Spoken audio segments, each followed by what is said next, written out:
నగరంలోని దర్గామిట్ట 4వ నగర పోలీస్ స్టేషన్లో ఓ కంప్యూటర్ ఆపరేటర్ ఇక్కడ నేను చెప్పిందే జరగాలి, అన్ని పోలీసు స్టేషన్ల మాదిరిగా ఇక్కడ జరగదు అంటూ హూకు మాటలు మాట్లాడటం బాధితులను విస్మయానికి గురిచేస్తోందని పలువురు ఆరోపిస్తున్నారు.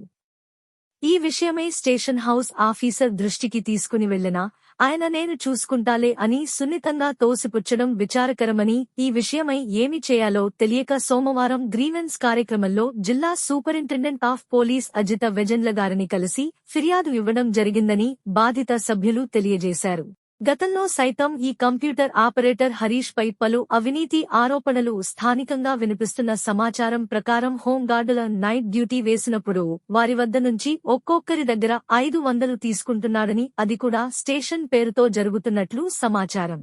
జిల్లా సామాజిక కార్యకర్త బాల చెన్నయ్యపై విరుచుకుపడ్డ హరీష్ ముఖ్యంగా నెల్లూరు జిల్లాలో ఎంతో కాలంగా ఎన్నో ప్రజా సేవా కార్యక్రమాల్లో పాల్గొని ఇప్పటివరకు దాదాపు 45కు పైగా ప్రజా సేవా అవార్డులు పొందిన ఎన్జీఓ ప్రతినిధి బొమ్మిళ్ల బాల చెన్నయ్యపై అసలు నువ్వెవరు, నీ సిఫార్సు ఏంది అంటూ కంప్యూటర్ ఆపరేటర్ హరీష్ దుర్భషలాడటం ఏంటని పలువురు ఆవేదన. అసలు స్టేషన్లో ఏమీ జరుగుతుందో అనేది విచారకరం. శనివారం రాత్రి 7 నుంచి 30 వరకు గంటల సమయంలో శంకర్ అనే వ్యక్తి ఎస్ఎస్సీ మార్క్ లిస్ట్ సర్టిఫికేట్ కోసం సహాయం చేయడానికి వెళ్లిన బాల చెన్నయ్యపై కంప్యూటర్ ఆపరేటర్ హరీష్ దుర్భషలాడటంతో బాటు నగదును సైతం డిమాండ్ చేసి ఇవ్వలేరని తెలిసి బయటకు పోండి ముందు అంటూ అన్న మాటలు అక్కడ ఉన్న వారందరినీ విస్మయానికి గురిచేసింది.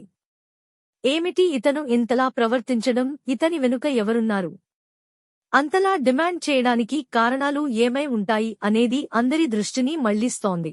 ఇప్పటికైనా జిల్లా పోలీసు ఉన్నత అధికారులు ప్రతి స్టేషన్లో పేద ప్రజలకు జరుగుతున్న మరియు వారు ఎదుర్కొంటున్న ఎటువంటి సమస్యలైనను క్షుణ్ణంగా పరిశీలించి తగు న్యాయం జరిగేలా చర్యలు చేపట్టాలని పలువురు ఆవేదన చెందుతూ అధికారులకు విజ్ఞప్తి చేస్తున్నారు.